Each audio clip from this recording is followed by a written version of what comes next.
નમો હરિયંતાણમ, નમો સિદ્ધાણમ, નમો આયર્યાણમ,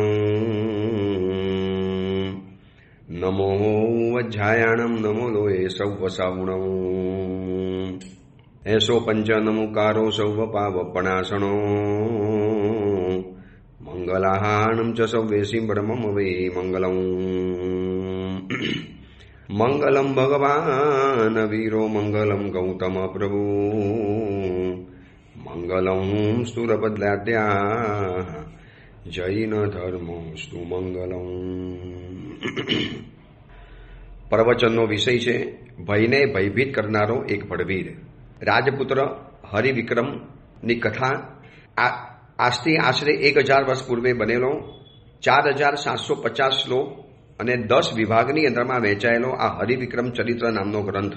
ભય ઉપર કેવી રીતે વિજય પ્રાપ્ત કરવો, જિંદગીની અંદરમાં મુશ્કેલીઓ આવવાની, તકલીફો આવવાની, પરેશાનીઓ આવવાની, જિંદગીની અંદરમાં ક્યારેક એવો સમય આવવાનો કે જ્યારે તમારે પરાક્રમ કરીને જ બતાવવું પડે. એ ક્ષણોમાંથી ભાગી છૂટવાથી કંઈ કામ નથી ચાલતું. તો એવા સમયની અંદરમાં ભયભીત બની જવું, ડરી જવું, ડરપોક બની જવું અને મેદાન છોડીને ભાગી જવાથી તો કામ નથી થતું. તો આ હરિવિક્રમ ચરિત્ર, હરિવિક્રમ રાજાની, રાજકુંવરની જે કથા છે એ કથાની અંદરમાં આપણને એ જ જોવા માટે મળે છે કે મુશ્કેલીના સમયની અંદરમાં એક શાંત બુદ્ધિથી, એક સ્વસ્થ ચિત્તે કેવી રીતે નિર્ણયો લઈ શકાય છે. હરિવિક્રમ ચરિત્રની આપણે શરૂઆત કરેલી કથા ત્યાં સુધી પહોંચી હતી કે યોગ્ય સમય જાણી પિતાજી એને યોગ્ય જાણ્યો, ખાતરી થઈ ગઈ કે આ રાજપુત્ર હવે યુવરાજ બનવા માટે યોગ્ય છે અને પછી પિતાજી એનો રાજ્યાભિષેક કર્યો. જૂના સમયની અંદરમાં રાજાનો દીકરો છે માટે રાજ્ય મળી જાય આવું નહોતું. રાજાના 2-4 દીકરા હોય, એવા ઘણા રાજપુત્રો હોય, એમાંથી જે સૌથી યોગ્ય લાગે, સૌથી લાયક લાગે એ જ વ્યક્તિને રાજગાદી મળતી હતી. આજના સમયની જેમ નહીં કે અયોગ્ય હોય, અવિનય હોય, ઉદ્ધત હોય, અપાત્ર હોય, છતાં પણ પિતાજીની સંપત્તિ એને મળવાની એટલે મળવાની. આ જૂના સમયની અંદરમાં આવા રિવાજ નહોતા. અને એની સાથે જોડાયેલો જે હતો એનો ખાસ મિત્ર રણધીર, એ પણ એની સાથે જોડાયેલો. એટલે મિત્રની જ્યારે વાત આવે છે ત્યારે એની સાથે બીજા આમ તો ઘણા મિત્રો જોડાયેલા હતા, શેઠના, સાહુકારના, બીજા બધા સામંતોના. પણ આ રણધીરની સાથે એની જે મિત્રચારી થયેલી હતી. એટલે જીવનની અંદરમાં 9 વસ્તુ એવી છે કે જેની બહુ ખાતરીપૂર્વક હોય તો જ એની પસંદગી કરવી, બાકી પસંદગી ન કરવી. એટલે આ બધી વસ્તુઓને બહુ પરખીને માણસ પસંદગી કરતો હોય છે. તો પહેલા નંબરની અંદરમાં આવે છે ઇત્ર. ઇત્ર એટલે અત્તર, સેન્ટ, પરફ્યુમ. એમને બોટલમાં જોઈને માણસ પસંદ નથી કરતો, પહેલા હાથ ઉપર લગાવે, સુગંધી લાગે, સરસ ખુશ્બુદાર લાગે તો જ એને અડકે, બાકી એને અડવા તૈયાર નથી. એટલે પહેલા નંબરની અંદરમાં ઇત્રની પસંદગી. બીજા નંબરની અંદરમાં પસંદગી કરવાની છે ચિત્રની. ઘરની અંદરમાં કયું ચિત્ર લગાડવું, ઘરની અંદરમાં કયું પોસ્ટર લગાડવું, આની પણ પસંદગી બહુ સોચી સમજીને કરવાની. કારણ કે ચિત્રો દ્વારા પણ મનની અંદરમાં એવા પ્રકારના ભાવ ઉઠતા હોય છે. ત્રીજા નંબરની અંદરમાં સૂત્રની પસંદગી, એ પણ બહુ સમજીને કરવાની. જીવનની અંદરમાં જે પણ સૂત્ર પસંદ કર્યા, જે પણ સિદ્ધાંતો પસંદ કર્યા, સૂત્ર એટલે સિદ્ધાંત, જિંદગી જીવવા માટેના કેટલાક પ્રિન્સિપલ જે નક્કી કરવા છે એ પણ બહુ સોચી સમજીને કરવાના. આમ કરવું છે માટે કરી નહીં લેવાનું, કરવા જેવું લાગે, યોગ્ય છે એટલે એવા કેટલાક જીવનના સૂત્રો. નથી કહેતા કે મેં આ વસ્તુને મારું જીવન સૂત્ર બનાવી દીધું છે, મારા જીવનનું વાક્ય બનાવી દીધું છે. તો આ પણ બહુ સોચી સમજીને કરવાનું. પછી આવે છે શસ્ત્ર. એ પણ જીવનમાં બહુ સમજીને પસંદ કરવાના, કયું શસ્ત્ર વાપરવું, કયા શસ્ત્રનો ઉપયોગ કરવો. પછી વસ્ત્રની પસંદગી પણ માણસ બહુ પરખીને કરતો હોય છે. કયા વસ્ત્ર પહેરવા, કેટલા ચીવટપૂર્વક માણસ વસ્ત્રની પસંદગી કરે, કેટલી દુકાનોમાં ફરે, કેટલી જગ્યાની અંદરમાં જાય, કેટલી જગ્યાની અંદરમાં આટા ફેરા કરે, ત્યારે એને વસ્ત્રની પસંદગી થાય. પછી મંત્રની પસંદગી પણ બહુ સમજીને કરવાની. જે તે મંત્રો જીવનમાં ગણવાના નથી. યોગ્ય લાગે, ઉચિત લાગે, સારા લાગે, કામના લાગે, વ્યવસ્થિત લાગે, એ જ મંત્રો જીવનમાં ગણવાના. પછી તંત્રની પસંદગી, કેટલાક તંત્રો, કેટલીક વ્યવસ્થાઓ અને એક યંત્રની પસંદગી. જીવનમાં પણ કોઈ યંત્ર પસંદ કર્યો પહેરવા માટે, જાપ કરવા માટે કે જીવનમાં સ્વીકારવા માટે. અને 9મા નંબરની અંદરમાં આવે છે મિત્રની પસંદગી. આટલી વસ્તુ માણસે બહુ સોચી સમજીને કરવાની. એક ખોટો મિત્ર જીવનમાં આવી જાય અને એના કારણે એટલી બધી જીવનના ખોટા રસ્તા ખુલતા હોય છે આજે ઘણા યુવક યુવતીઓની જિંદગી બગડી છે કેટલાક ખોટી સોબતના કારણે, ખોટા મિત્રોની પસંદગીના કારણે, ખોટા મિત્રો એના જીવનની અંદરમાં આવી જવાના કારણે. તો આટલી વસ્તુની પસંદગી બહુ સોચી સમજીને કરવાની. ઇત્રની, ચિત્રની, સૂત્રની, શસ્ત્રની, વસ્ત્રની, મંત્રની, તંત્રની, યંત્રની અને મિત્રની, આ 9 ચીજ બહુ સોચી સમજીને કરવાની. અને રણધીરના જીવનની આ હરિવિક્રમ રાજપુત્રના જીવનની અંદરમાં આવેલો આ રણધીર એને બહુ સોચી સમજીને મિત્ર પસંદ કરેલો હતો. અને આવી રીતે યુવરાજ બન્યા પછી દિવસો પસાર થાય છે.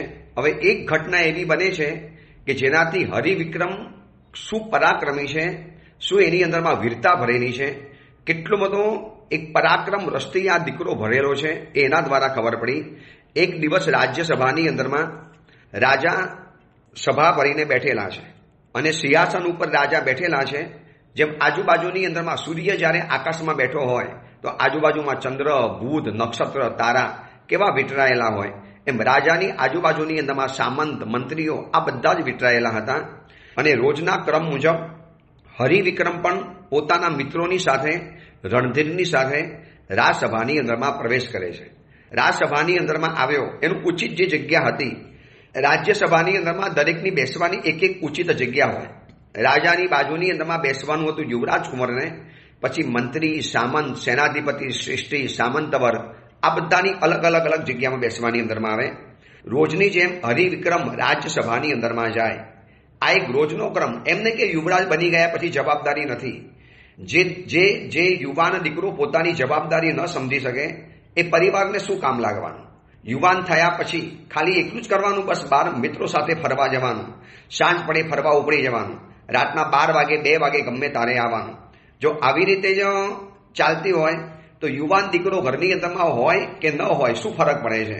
યુવાન દીકરી ઘરની અંદરમાં હોય અને એ ઘરની અંદરમાં કિચનમાં જોઈને કામ કરતા ન આવડે, કિચનમાં રસોઈ બનાવતા ન આવડે, તો પછી એ યુવાન દીકરી ઘરમાં હોય કે ન હોય શું ફરક પડે.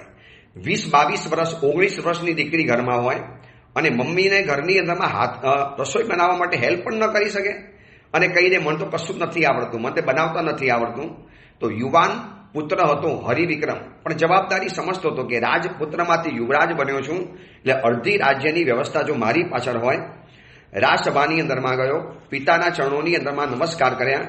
આટલી મોટી સભાની અંદરમાં પણ યુવરાજ બન્યા પછી પિતાને નમસ્કાર કરવાનું ચૂકતો નથી.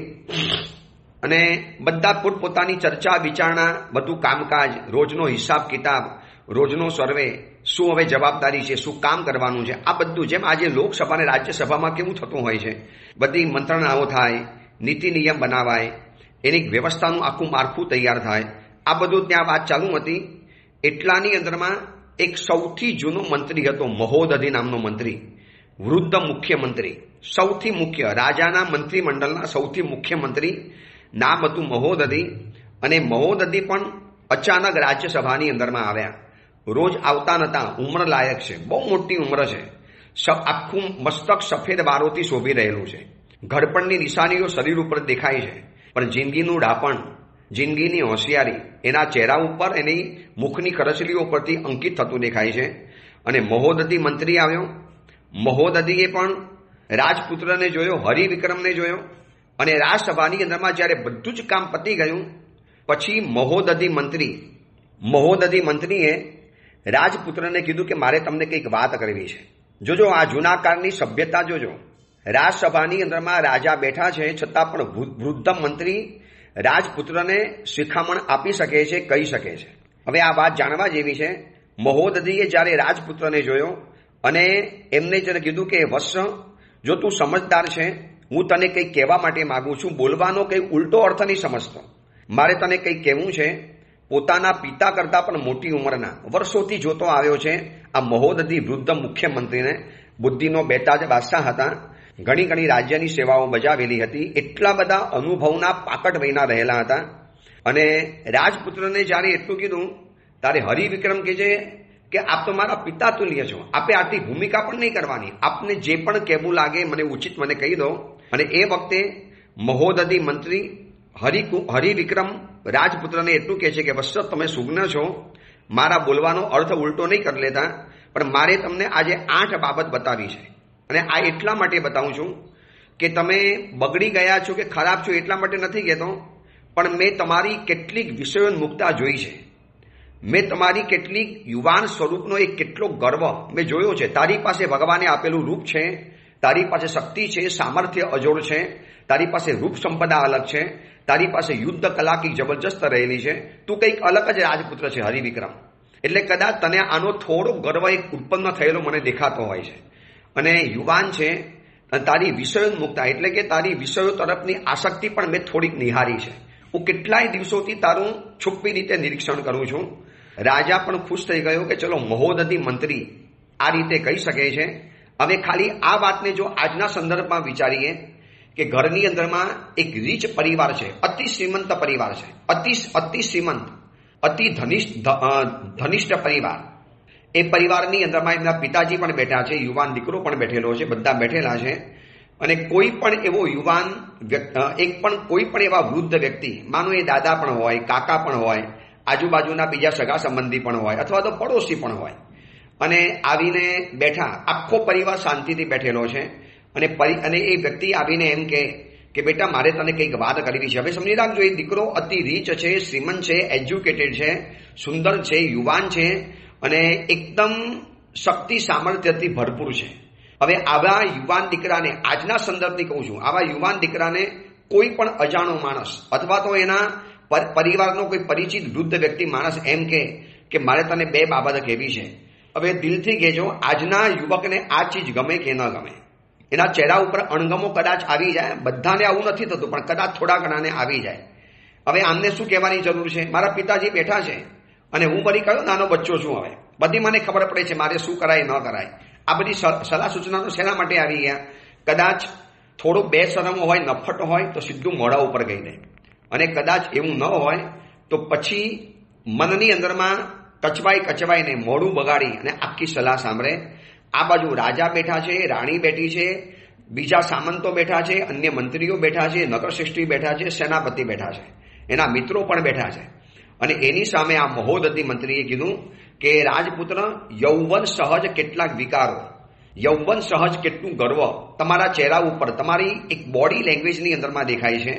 મારે તમને આજે 8 વાત કરવી છે કે બેટા, આમ તો તમે સુજ્ઞ છો, પણ જે સૌંદર્યના અભિમાનથી બીજા ગુણોનું ગૌરવ નથી કરતો, જે વ્યક્તિ પોતાની પાસે રહેલા સૌંદર્યના અભિમાનના કારણે બીજા ગુણોનું ગૌરવ નથી કરતો, એની પાસેથી અવિવેકના ભયથી સર્વ ગુણો જતા રહે છે.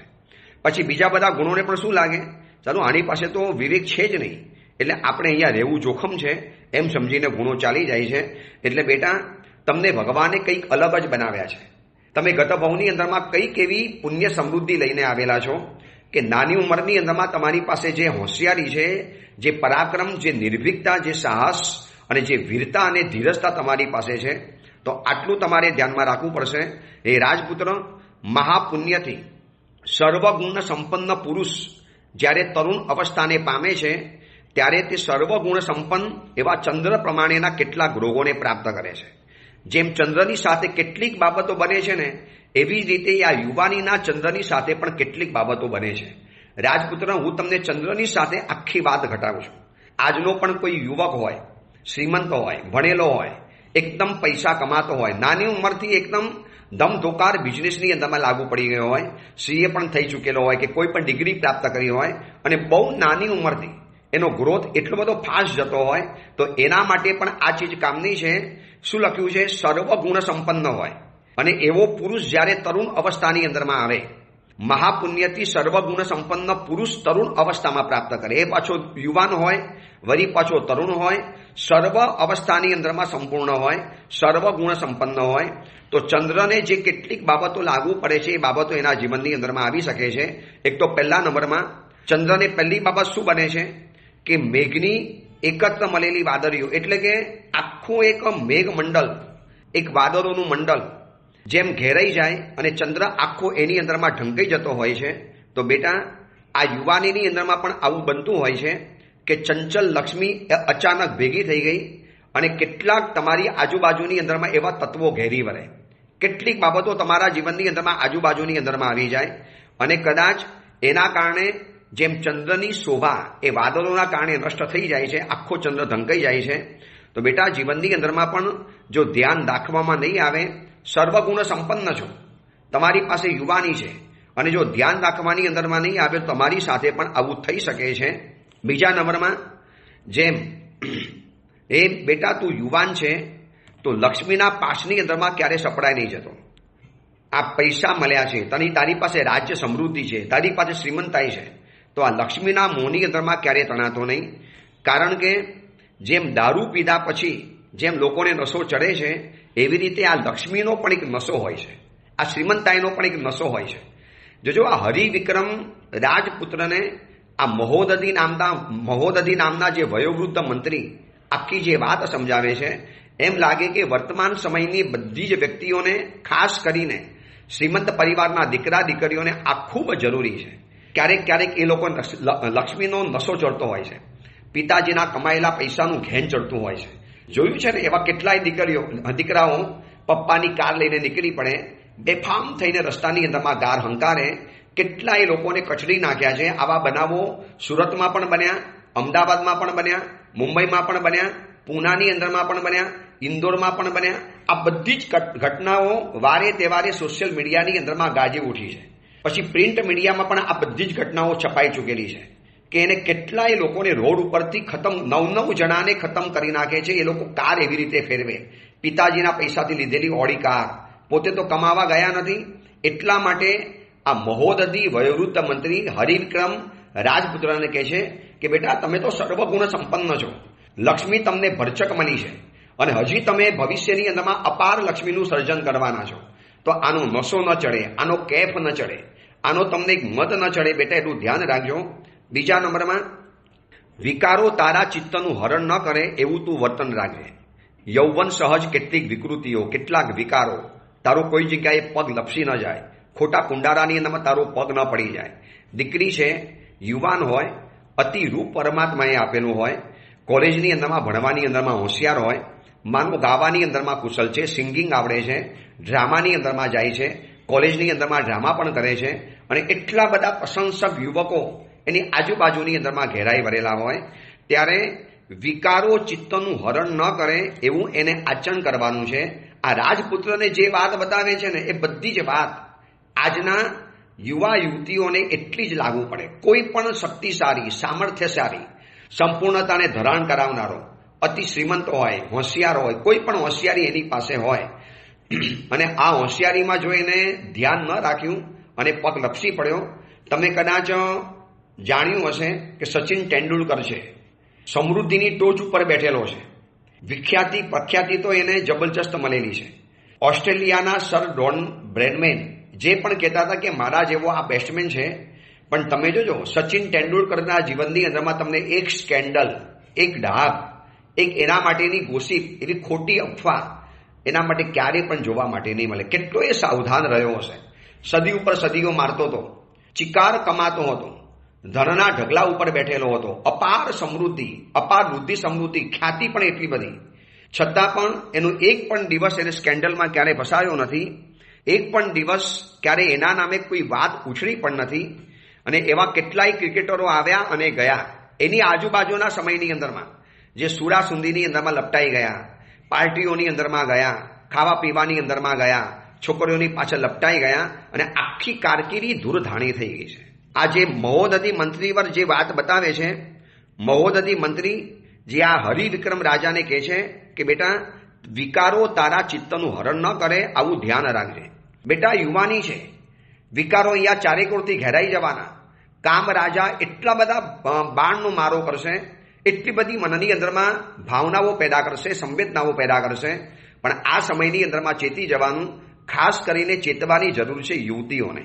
મોબાઈલ પાસે હોય, કોઈની પણ ફ્રેન્ડ રિક્વેસ્ટ અંદરમાં આવી શકે, એ જોયા પછી મન લલચાય, એક મિત્રાચારી કરવાનું મન થાય, અને પછી ધીરે ધીરે કરતા કરતા કરતા કરતા ક્યાં નીચે ઉતરી જાય છે ખબર નથી પડતી.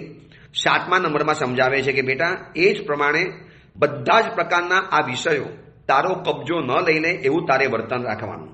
વિષયોના કબજામાં તું નહીં જતો, તારા કંટ્રોલની અંદરમાં વિષયો રાખજે.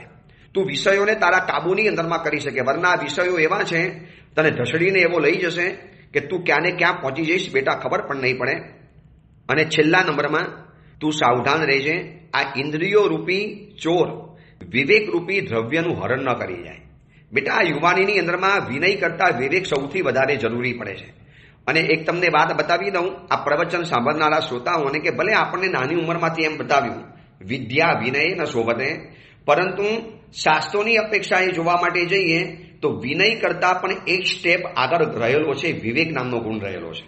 એટલે વિનય બધા હોય કે ન હોય, અથવા તો વિનય બધી જગ્યાએ કરવાનો ન કરવાનો નથી હોતો. બધી જગ્યાએ વિનય નથી કરવાનો, પણ વિવેક તો બધી જગ્યાએ રાખવાનો છે, ઓલ ઓવર બધી જગ્યાની અંદરમાં. એટલા માટે અહીંયા એ વાત બતાવી કે તારો વિનય ન જાય એવું નથી કહેતા, પણ આ ઇન્દ્રિયો રૂપી ચોર તારા વિવેક રૂપી દ્રવ્યનું હરણ ન કરી જાય. બેટા, આનું ધ્યાન રાખજે. આ ઇન્દ્રિયો તોફાને ચડે છે ત્યારે વિવેક ગાયબ થઈ જાય છે.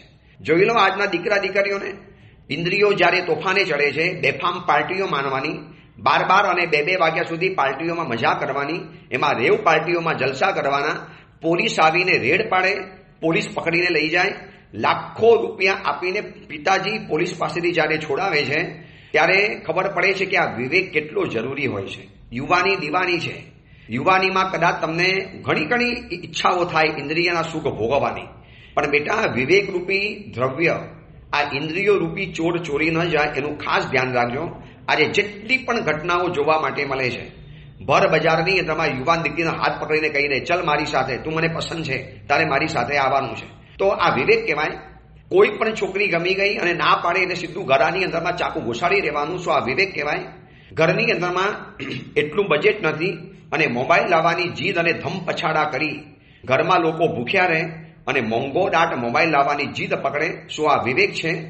તો આ વર્તમાન સમયની અંદરમાં ઇન્દ્રિયો રૂપી ચોરે કેવા લોકોના વિવેકને લઈ લીધા છે, રોજના દ્રષ્ટાંતો જોવા માટે મળે છે. રોજના દ્રષ્ટાંતો. હજી હું તમને આજે પ્રવચન આપું છું ને, આ પ્રવચન આપું છું 11 તારીખનું, અને 10 તારીખના પેપરની અંદરમાં સુરતમાં એક ઘટના આવેલી છે. ક્યારેક એમ થાય કે આ બધી ઘટનાઓના પુસ્તકો બહાર પાડવા જોઈએ. લોકોને વૈરાગ્ય તો પેદા થાય કે ઇન્દ્રિય રૂપી ચોર વિવેક રૂપી દ્રવ્યનું કેવું હરણ કરે છે. ઘટના એવી છે કે પોતાની પત્નીની નાની બેન, એટલે કે એની સારી થાય પત્નીની નાની બેન હતી, અને એની સાથે આ પતિને એટલે જે દીકરી હતી, લગ્ન થયેલા હતા, એની બેન સાથે એને પોતાની સારી સાથે સંબંધ થઈ ગયો, એને પ્રેમ થઈ ગયો.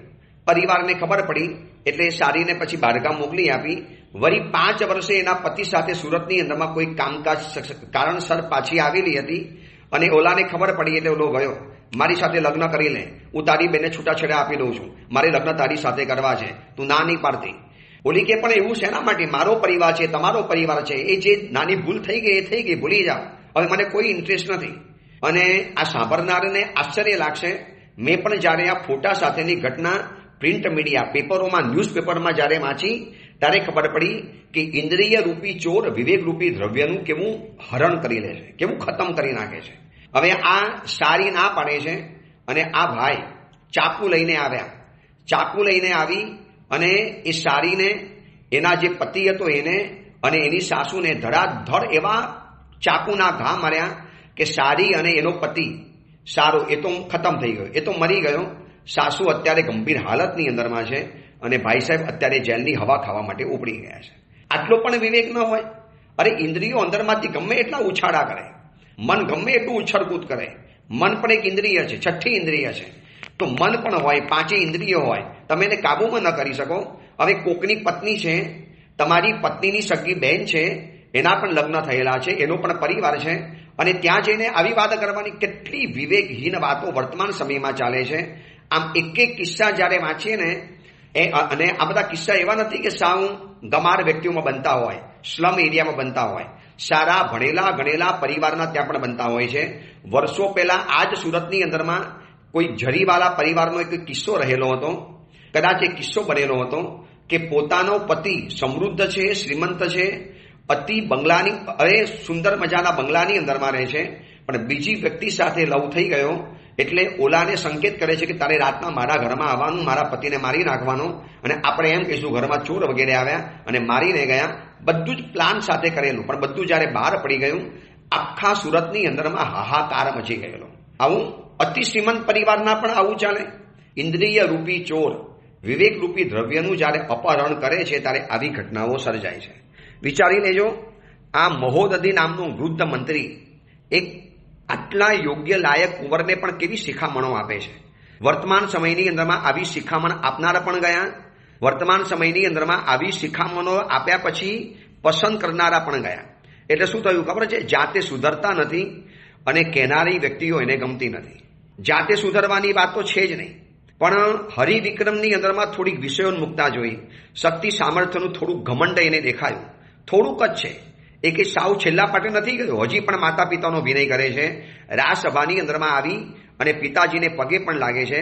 છતાં પણ આટલા વયોવૃદ્ધ મંત્રી જ્યારે આટલી વાત બતાવે છે, આખી વાત જ્યારે પતી ગઈ એટલે હરિવિક્રમ ઊભો થયો, પગની અંદરમાં પડ્યો કે તાત, આપ તો મારા પિતા સમાન છો અને આપે જે મને હિતની વાતો કહી, જે ગંભીર શિખામણો આપી, કે હું આપને ખાતરી આપું છું કે આ બધી જ બાબતો મરતા સુધી હું યાદ રાખીશ. છતાં પણ તમને મારી આવી ક્યારેક કોઈ ભૂલ દેખાતી હોય, કદાચ હું તમને આવી ભૂલ કરનારો દેખાઉં, તમારે ભર બજારમાં, રાજમહેલમાં, પિતાજીની હાજરીમાં આપ ક્યારે પણ મને કહી શકો છો, આપના જેવા કહેનારા છે તો અમે બચી શકીએ છીએ.